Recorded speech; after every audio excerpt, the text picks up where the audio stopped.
A family shaken by tragedy. He had the strength to go inside the pond. After a 7-year-old girl drowns.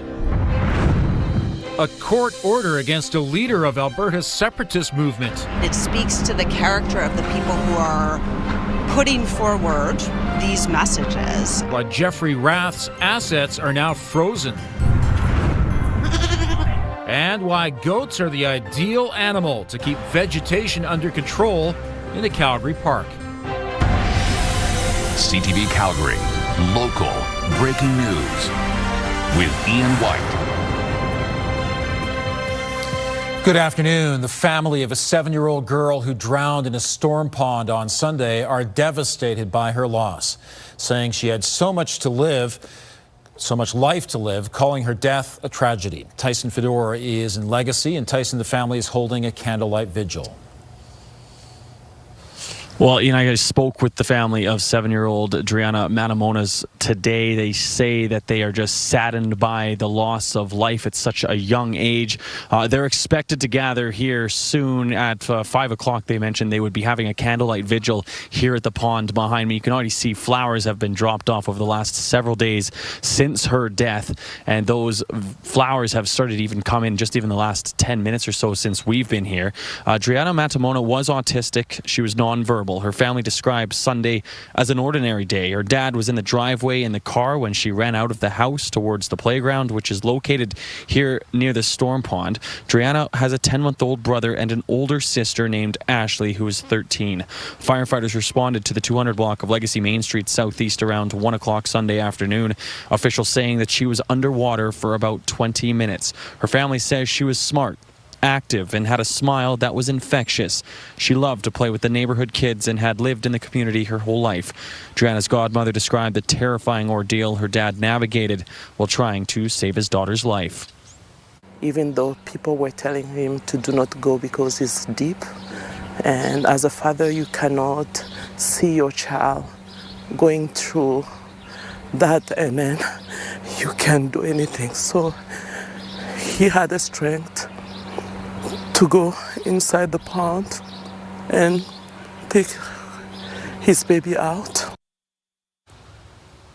The family does want to get the message out that they are extremely thankful for the community members here in Legacy and fellow neighbors and residents reaching out to them, delivering food and drinks to their home, also supporting the family financially through this difficult time. A GoFundMe campaign has been set up to help with funeral costs and those ongoing costs throughout this process. The family does say that after tonight's vigil, there will be another vigil here on Sunday to mark the 1-week anniversary of Driana's death. Ian? Thank you, Tyson. A Calgary massage therapist has been charged with sexual assault. 52-year-old Yuri Zhivov worked at Kinesio Massage Therapy on 17th Avenue Southwest. Police say in August of 2025, the victim received a massage at the clinic and was touched by Zhivov in a sexual manner without consent. Zhivov has been charged with 1 count of sexual assault. He's scheduled to appear in court on September 16th. And a pharmacist in Bassano has been found guilty of sexual abuse and sexual misconduct.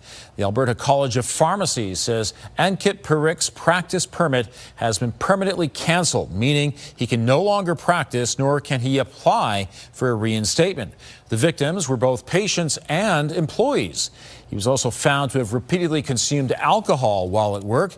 Parikh was initially suspended in 2020 and has not practiced since then. A provincial judge has temporarily frozen assets belonging to a leader of Alberta's Separatist movement. $8.5 million belonging to lawyer Jeffrey Rath and his firm are now inaccessible.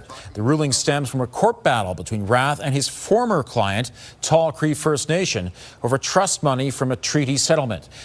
Court documents allege the money in question was intended for minors. None of the claims have been proven in court, though the opposition NDP believes it's enough to warrant the Premier kicking Rath out of the UCP. He still holds a membership while also representing the Separatist Alberta Prosperity Project. I think that she should make it very clear that people like this do not belong in a governing party. It speaks to the character of the people who are putting forward these messages that Alberta needs to consider separatism. A further hearing is scheduled tomorrow. Both Wrath and Tall Cree First Nations chief declined comment. So too did the UCP caucus. As the union for thousands of WestJet workers votes this week on a potential strike, today they stood in solidarity outside Calgary's WestJet campus. Alicia Fieldberg joins us from the airport. And Alicia, there's no impact to passengers right now. Ian, today was just one more step in the labor dispute between the union and the airline, with the main disagreement over pay.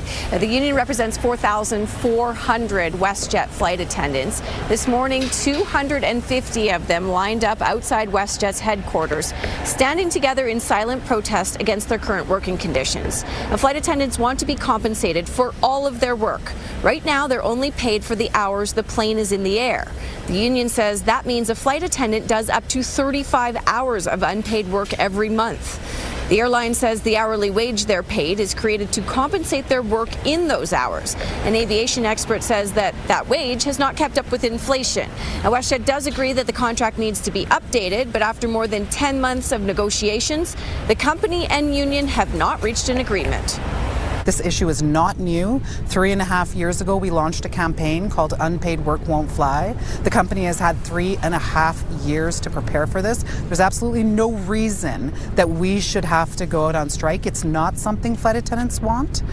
The union will be tallying its votes tomorrow to decide whether or not it decides to go on strike. And if they do favor strike action, it wouldn't happen until at least August 2nd. Ian? Thanks very much, Alicia.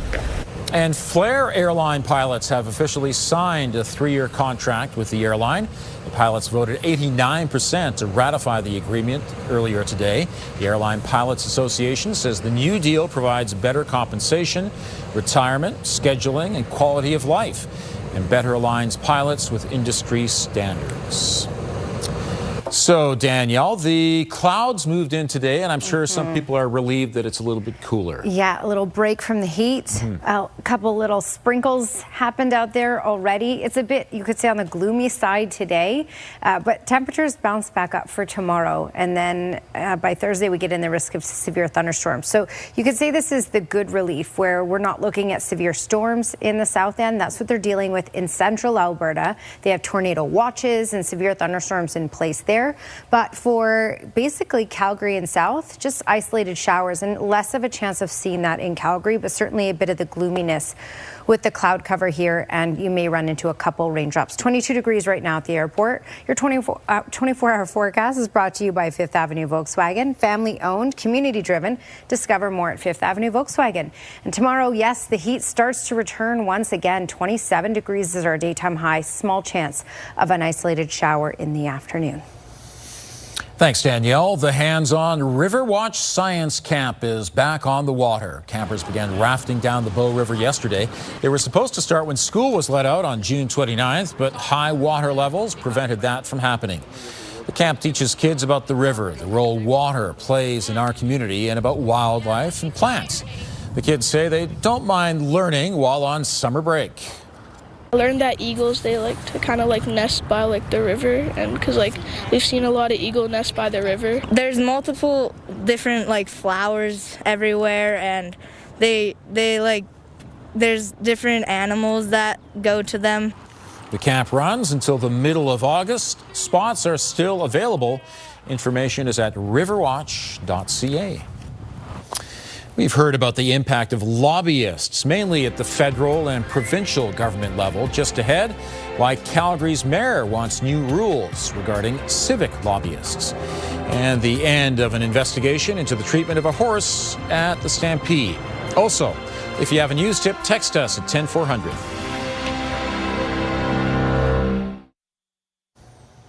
The Calgary Humane Society has wrapped up its investigation into a complaint about how a horse was treated at the Calgary Stampede.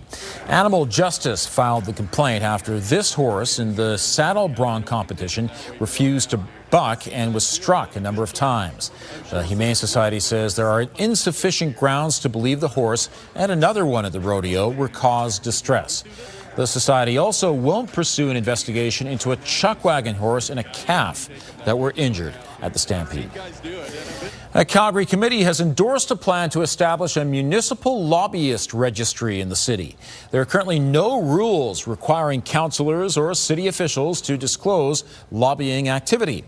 Calgary got rid of its code of conduct last year because the province is developing its own rules Alberta-wide. But the mayor says Calgarians deserve transparency about who their councillor is meeting with. If there's public money on the line and a private business entity is looking to influence a city council or even city administration decision, I believe that Calgarians have a right to know that information. Today's committee vote was unanimous. Council as a whole will have to approve the matter later this month. A report from Alberta's government shows carbon emissions per barrel from the oil sands are dropping. The report says emissions per barrel have fallen 28% since 2012. However, total carbon emissions have grown as oil sands production has more than doubled since 2012 to more than 3.3 million barrels a day.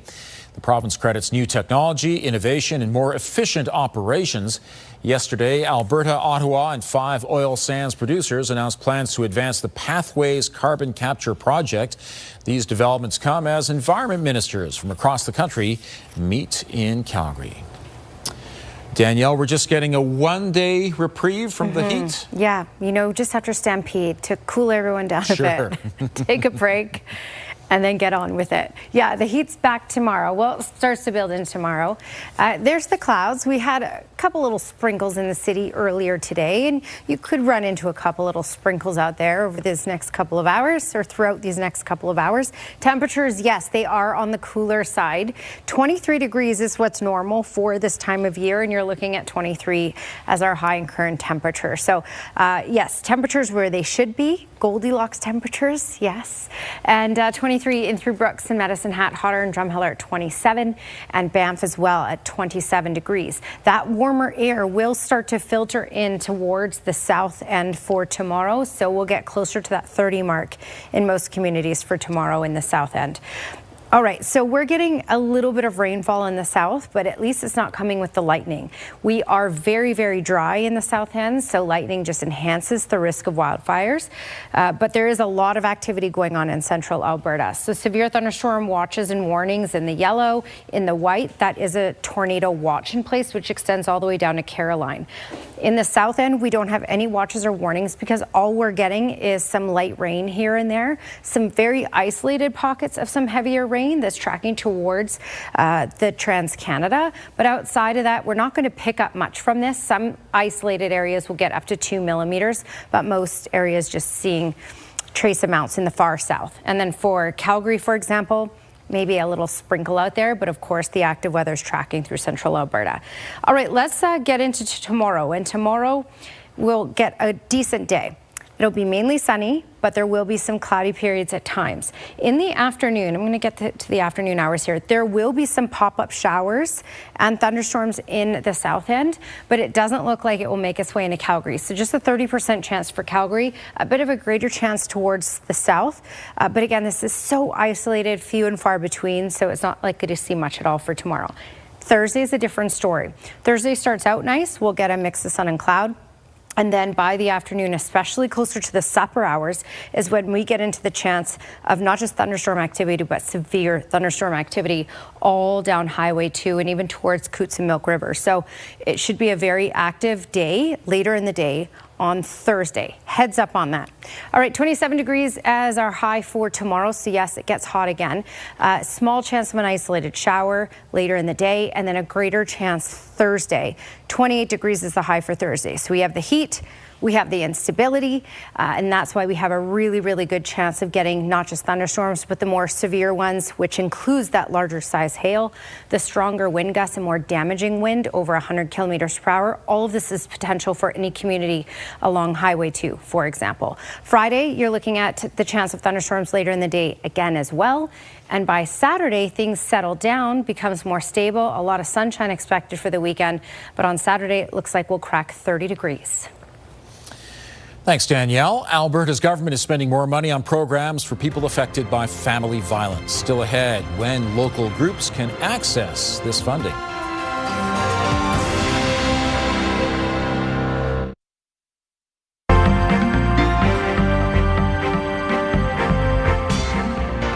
The markets bounce back on news that inflation in the U.S. is lower than expected. Joining me is Robert Geary, investment advisor with the Popwich Carmeli Advisory Group. And Rob, a much more positive day on the markets.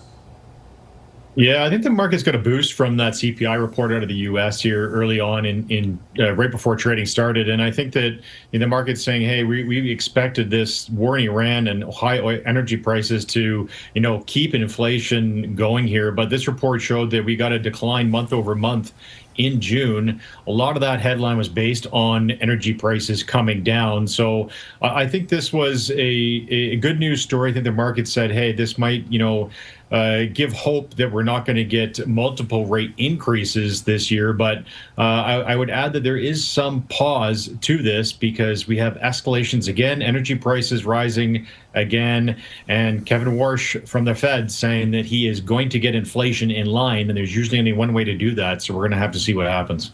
And IBM stock has its worst day in 40 years. Yeah, this is crazy. At the time of me writing that, it was the worst day in 40 years, but it actually closed down the worst day on record, down over 25%. And this is on the back of them giving a leading report that they missed on revenue and earnings before their upcoming actual earnings release here on the 22nd, early next week. So the market said, oh, wait a second, we didn't expect this. And IBM is coming back saying we expected a bunch of contracts to come in, but all of the money coming into the computing sector is going to memory chips and AI-driven devices for data centers. So it is, all of the money is not going towards the software side. And we saw some weakness on the likes of other software companies like Adobe and Salesforce. But this hit them very hard. They're now down 26% year to date. All right. Thanks very much. New provincial funding will soon help victims of family violence. The Alberta government is putting $16 million into support programs across the province. Most of that will be distributed through community streams in the Emergency Family Violence Services program. There will also be transition funding to help in-demand shelters. Supporting women and families experiencing family violence is not one size fits all. We understand it takes a community, and we are appreciative to see funding that is focused on expanding access for supports and flexibility to better meet the needs of those most vulnerable. Funding applications will open in September, and the province hopes to have the new grant programs in place by next spring. A vigil is being held in the city's southwest after a tragic drowning over the weekend. Here's Tara Nelson with a look ahead to CTV News at 6. Hi, Ian. The family of a 7-year-old is grieving her death after she wandered into a stormwater pond on Sunday. We'll tell you how Driana Matamona's family is remembering her tonight. That's coming up at 6. Also ahead, WestJet flight attendants are voting whether to go on strike. We'll have more on their issues and the earliest they could walk off the job. Ian. Thanks, Tara. The Snowbirds put on their final show in their hometown of Moose Jaw this weekend before being temporarily grounded. I think there's some extra nostalgia here that this may be the last show for quite some time and potentially the last time to see the Snowbirds officially out of Moose Jaw. In May, the federal government announced the Snowbirds would be temporarily grounded until at least the early 2030s, allowing the team's aging Tudor jets to be retired and replaced. The Snowbirds have been based out of Moose Jaw for 55 years, forming in 1971. They will perform several flyovers in Edmonton tomorrow. The rest of the season schedule can be found online. Well, they're really sweating it out in central Canada right now. Here, it's much more comfortable right now in Calgary. It's 23 degrees. Danielle has details coming up.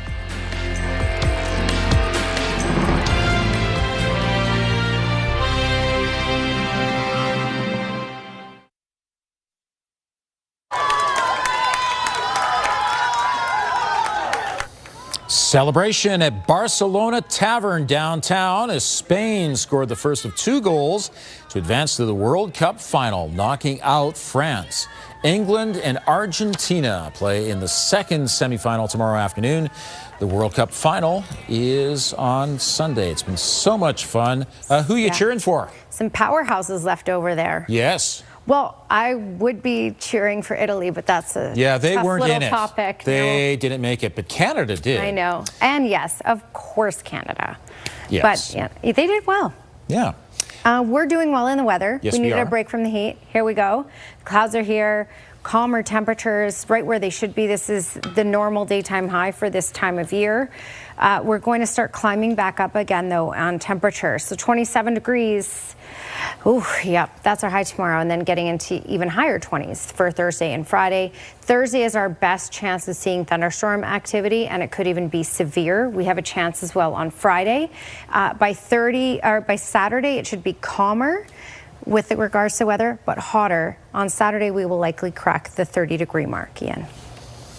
Thanks, Danielle. Hundreds of goats are back at Nose Hill Park, helping the city control weeds, reduce wildfire fuel, and care for the grasslands. The goats are filling a role once played by bison and elk, which have long since disappeared from the landscape. They're particularly well suited to the job because they can browse on tough weeds, shrubs, and other plants most livestock avoid. What separates them from other livestock like sheep and cattle is that they have enzymes that help break down a lot of the toxins in a lot of the weeds that they're eating.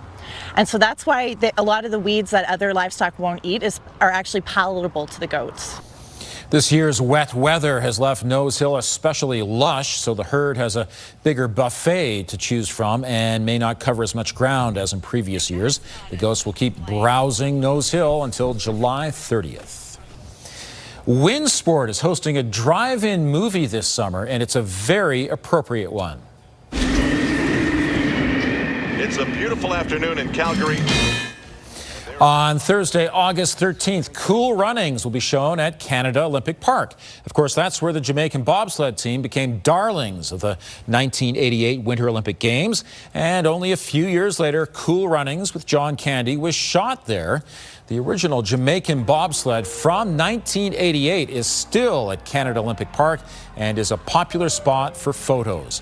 Admission for the movie is $41.50 per vehicle. Thanks for joining us. Now here's the early edition of the CTV National News.